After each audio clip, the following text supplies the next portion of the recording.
সিউলের সবচেয়ে বিশালবহুল একটি প্রাইভেট কলেজের গেট। একটি ল্যাম্বরগিনি গাড়ি এসে থামলো। দারোয়ান গিয়ে দরজা খুলে দিল। গাড়ি থেকে নামলো জিমিন। তার প্রতিটি পদক্ষেপে যেন অহংকার ঝরে পড়ছে। কলেজের ছাত্রছাত্রীরা দুপাশে সরে গিয়ে তাকে পথ করে দিচ্ছে, যেন সে কোনো সাম্রাজ্যের রাজকুমারী। জিমিন নিজের দামি ঘড়ির দিকে তাকিয়ে বিরক্ত স্বরে, এই থার্ড ক্লাস কলেজের পরিবেশটা দিন দিন আরো নোংরা হয়ে যাচ্ছে। বাবা কেন যে আমাকে এখানে ভর্তি করালেন? জিমিন করিডোর দিয়ে যাওয়ার সময় দেখলো একদল মেয়ে বসে হাসাহাসি করছে। জিমিন তাদের সামনে গিয়ে থামলো, ঠান্ডা চোখে তাকিয়ে, তোমাদের হাসির শব্দে আমার কানের পর্দা ফেটে যাচ্ছে। জানো না, যখন আমি এই করিডোর দিয়ে হাঁটি তখন চুপ থাকতে হয়। দুঃখিত জিমিন, আমরা আসলে। চুপ, তোমাদের ক্ষমা চাওয়ার যোগ্যতাও নেই। মেয়েটির হাতে থাকা কফির কাপটা নিয়ে তার সাদা শার্টের উপর ঢেলে দিল জিমিন। এখন যাও, গিয়ে বাথরুমে এটাকে পরিষ্কার করো। অ্যাটলিস্ট তোমাদের মুখগুলো আমাকে কিছুক্ষণের জন্য দেখতে হবে না। কলেজের লাইব্রেরি, একদম শান্ত পরিবেশ। জাংকুক একটি টেবিলে বসে অনেকগুলো বই নিয়ে এক মনে নোট করছে।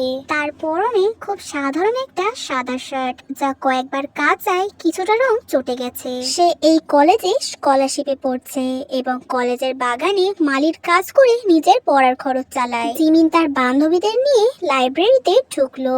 তার উদ্দেশ্য ছিল লাইব্রেরিয়ানকে ধমক দেওয়ার, কারণ তার এসি কেবিনে এসি কাজ করছে না। হঠাৎ তার নজর পড়লো জাংকুকের উপর। জাংকুকের শান্ত এবং সুন্দর চেহারা দেখে জিমিনের মনে জেদ চেপে গেল। সে জাংকুকের টেবিলের সামনে গিয়ে দাঁড়ালো। টেবিলের উপর জোরে থাপ্পড় মেরে, এই যে মিস্টার স্কলারশিপ, তুমি জানো না, যখন আমি লাইব্রেরিতে ঢুকি তখন সবাইকে উঠে দাঁড়িয়ে আমাকে সম্মান জানাতে হয়। জাংকুক বই থেকে চোখ না তুলেই খুব শান্ত গলায়, লাইব্রেরিটা পড়ার জায়গা, কোনো সম্মান জানানোর জায়গা নয়। আর আমি কোনো রাজকন্যার কেনা গোলাম নই যে বিনা কারণে উঠে দাঁড়াবো। লাইব্রেরির সবাই স্তব্ধ হয়ে গেল। জিমিন রাগে কাঁপতে লাগলো। আজ পর্যন্ত কেউ তাকে এভাবে উত্তর দেওয়ার সাহস করেনি। জিমিন জাংকুকের কলার চেপে ধরে, তোমার সাহস তো কম নয়। তুমি জানো আমি কে? আমার বাবা চাইলে তোমার এই সস্তা জীবনটা 1 সেকেন্ডে শেষ করে দিতে পারে। জাংকুক জিমিনের হাতটা নিজের কলার থেকে সরিয়ে দিল। জিমিনের চোখের দিকে সরাসরি তাকিয়ে, আপনার বাবা হয়তো এই শহরটা কিনতে পারেন, কিন্তু আমার আত্মসম্মান কেনার মতো ক্ষমতা তার নেই। আপনার এই পোশাকের ভেতরে যে মানুষটা আছে সে বড্ড বেশি কুৎসিত। নিজেকে আয়নায় দেখেছেন কখনো? জিমিন চিৎকার করে, তুমি আমাকে কুৎসিত বললে? একজন ভিখারি হয়ে তুমি আমাকে অপমান করলে? জিমিন হাত তুলল জাংকুককে চড় মারার জন্য, কিন্তু জাংকুক মাঝপথেই জিমিনের হাত ধরে ফেলল। জাংকুকের চোখে সেই তীব্র শীতলতা দেখে জিমিন প্রথমবার একটু ভয় পেল। হাত নামিয়ে কথা বলুন। টাকা দিয়ে আপনি মানুষ কিনতে পারেন, কিন্তু চরিত্র নয়। জাংকুক বইগুলো গুছিয়ে নিয়ে, আপনার মতো মানুষের সাথে কথা বলে আমি আমার মূল্যবান সময় নষ্ট করতে চাই না। জাংকুক গটগট করে লাইব্রেরি থেকে বেরিয়ে গেল।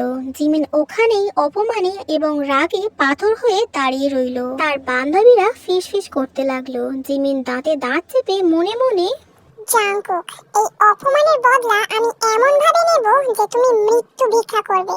আমার নামও পার্ক জিমিন। তোমাকে আমি আমার পায়ের ধুলো বানিয়ে ছাড়বো। কলেজের বাস্কেটবল গ্রাউন্ড। জিমিন একটি উঁচু গ্যালারিতে বসে আছে। তার চোখের দৃষ্টিতে বিষ। সে দেখছিল দূরে জাংকুক কলেজের বাগানের এক কোণে বসে চারা গাছে জল দিচ্ছিল। জাংকুকের কপালে ঘাম জমেছে, কিন্তু তার কাজ করার ধরনে এক ধরনের অভিজাত্য আছে যা জিমিনকে আরো বেশি রাগিয়ে দিচ্ছে। জিমিন তার বান্ধবীদের দিকে তাকিয়ে ঠোঁটের কোণে একটা বাঁকা হাসি ফুটিয়ে, দেখেছো ওকে কি অবলীলায় কাজ করছে? লাইব্রেরিতে আমাকে অপমান করার পর ও ভেবেছে এত সহজেই পার পেয়ে যাবে। ওকে আমি এমন শিক্ষা দেব যে ও জন্মেও ভুলতে পারবে না। জিমিন, ও কিন্তু একটু অন্যরকম। আর ইউ শিওর যে এটা করা ঠিক হবে? জিমিন তীক্ষ্ণ স্বরে, ঠিক বেঠিক বিচার করার তুই কে? আমি যা বলি সেটা কর। কিছুক্ষণ পর জাংকুক যখন তার কাজ শেষ করে তার পুরনো সাইকেলটার দিকে যাচ্ছিল, তখন জিমিন আর তার দলবল জাংকুককে ঘিরে ধরলো। জিমিনের হাতে একটা দামি জলের বোতল। জাংকুক শান্ত স্বরে জিমিনের চোখের দিকে তাকিয়ে, রাস্তা ছাড়ুন, আমার অনেক কাজ আছে। আপনার মতো ফালতু সময় নষ্ট করার মতো বিলাসিতা আমার নেই। জিমিন উপহাসের সুরে, কাজ? ও হ্যাঁ, মালির কাজ। তো মিস্টার গার্ডেনার, তুমি নাকি খুব বড় বড় কথা বলো? আমার বাবার টাকা নিয়ে খুব তুচ্ছ-তাচ্ছিল্য করলে সকালে। জিমিন হঠাৎ তার বোতলের সবটা জল জাংকুকের মাথার উপর ঢেলে দিল। জাংকুকের সাদা শার্টটা ভিজে তার শরীরের সাথে লেপ্টে গেল।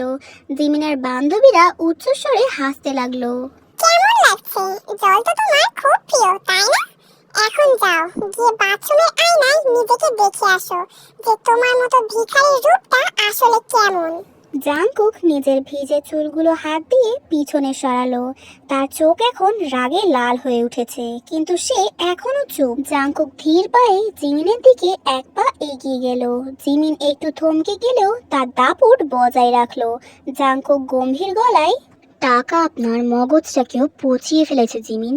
একটা মানুষকে অপমান করে আনন্দ পাওয়াটা কোনো সুস্থ মানসিকতার প্রমাণ নয়। আপনার জন্য আমার করুণা হয়। জিমিন চিৎকার করে, করুণা? তোমার সাহস তো কম নয়, তুমি আমার দিকে তাকিয়ে কথা বলছো। কেন বলবো না? আপনি কি ভগবান? আপনি তো সির্ফ একটা বিগড়ে যাওয়া মেয়ে যে বাবার টাকার জোরে মাটিতে পা ফেলে না। কিন্তু মনে রাখবেন জিমিন, সবাইকে শেষ পর্যন্ত মাটির নিচেই যেতে হয়। জাংকুকের এই মুখের ওপর কড়া কথা জিমিনের ধৈর্যের বাঁধ ভাঙলো। জিমিন হিতাহিত জ্ঞান হারিয়ে জাংকুকের কলার চেপে ধরলো এবং সারা কলেজের সামনে জাংকুকের গালে সজোরে একটা চড় মারলো। চটাস! পুরো করিডোর নিস্তব্ধ হয়ে গেল। পাশের ক্লাসরুম থেকে ছাত্রছাত্রীরা উঁকি দিয়ে দেখতে লাগলো। জাংকুকের মাথা একপাশে ঘুরে গেল। তার গালে জিমিনের 5টা আঙুলের দাগ স্পষ্ট ফুটে উঠল। জাংকুক কিছুক্ষণ স্থির হয়ে দাঁড়িয়ে রইল। তার চোয়াল শক্ত হয়ে গেছে। সে ধীরে ধীরে মাথা তুলে জিমিনের দিকে তাকালো। জিমিন হাঁফাচ্ছে, কিন্তু তার চোখে এক পৈশাচিক তৃপ্তি। জিমিন হুঁশিয়ারি দিয়ে, এটা শেষ শুরু। এরপর থেকে যদি আমার মুখে মুখে তর্ক করো, তবে তোমার ওই জিহ্বা আমি টেনে ছিঁড়ে ফেলবো। মনে রেখো, আমি পার্ক জিমিন, আমার সাথে লাগতে এলে ছাই হয়ে যাবে। জাংকুক কোনো পাল্টা আঘাত করলো না। সে শুধু শান্তভাবে নিজের গালে হাত বুলিয়ে দেখলো। তারপর জিমিনের খুব কাছে গিয়ে ফিসফিস করে বলল, এই চটটা আপনার জীবনের সবচেয়ে বড় ভুল ছিল জিমিন। এতক্ষণ আমি আপনাকে সির্ফ একটা জেদি মেয়ে ভাবছিলাম, কিন্তু এখন থেকে আমি আপনাকে আমার শত্রু মনে করব। আর জাংকুক যখন কাউকে শত্রু বানায়, তখন সে তার পুরো পৃথিবী উলটপালট করে দেয়। জাংকুক জিমিনকে ধাক্কা দিয়ে সরিয়ে নিজের সাইকেল নিয়ে চলে গেল। জিমিন সেখানে দাঁড়িয়ে কাঁপতে লাগলো। রাগে নয়, বরং জাংকুকের চোখে সেই অদ্ভুত এবং ভয়ঙ্কর শান্ত দৃষ্টি দেখে তার ভেতরে এক অজানা ভয়ের কাঁপুনি দিল। জিমিনের বিশাল বেডরুম, চারিদিকে দামি আসবাবপত্র, কিন্তু জিমিনের মন শান্ত নেই। সে সারা রাত ঘুমাতে পারেনি। জাংকুকের সেই শেষ কথাগুলো তার কানে বাজছে, আমি আপনাকে আমার শত্রু মনে করব। জিমিন আয়নার সামনে দাঁড়িয়ে তার হাতটা দেখছে, যা দিয়ে সে জাংকুককে চড় মেরেছিল। জিমিন আয়নায় নিজের প্রতিচ্ছবি দেখে দাঁতে দাঁত চেপে, ভিখারি হয়ে আমাকে হুমকি দেয়। ও কি ভেবেছে ওর ওই সস্তা চাউনি দিয়ে আমাকে ভয় দেখাবে?